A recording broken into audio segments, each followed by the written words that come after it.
因为中国与台湾石斑多处验出禁药，所以无预警暂停进口一事。议员刘伟英表示，根本是恶意的谣言。伊用台南勇士将500公顷、980栋产量的大宗，108年到达，逐档抽检的资料显示，大件拢是合格，并无议员接龙界为了选举所讲的，常常听到用禁药，所以伫艺术厅提出号称民主的石斑，要来送予市长吴怡婷，嘛呼吁第一时间一定要澄清，为台南农渔产加油。台南市总共有14000公顷的渔运全国第一名，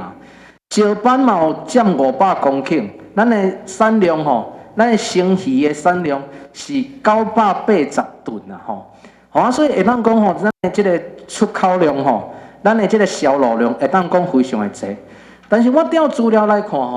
咱台南市逐档拢有做着抽查的动作，对着108年、109年、110年总共抽查11件、19件到27件，全部是拢合格所以根本无所谓的药物超标、时有所闻这件代志所以我会记我伫顶头咧质询的时候，我都特别讲到这真正爱注意咱的市务团队爱注意，特别是咱的这个农渔产品，我相信离选举进前，这绝对毋是第一件所以爱拜托大家伫第一时间爱来做说明毋通任由这个造谣弄界伫遐黑白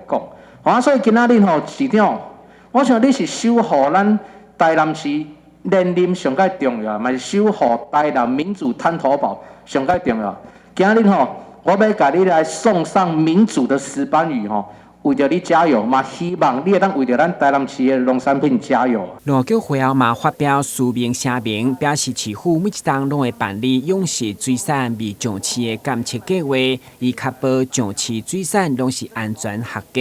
另外，台南所饲的石斑对108年到110年抽验拢符合规定，并无药物的残留，而且消费者安心使用。台南新闻，阮志林根采访报道。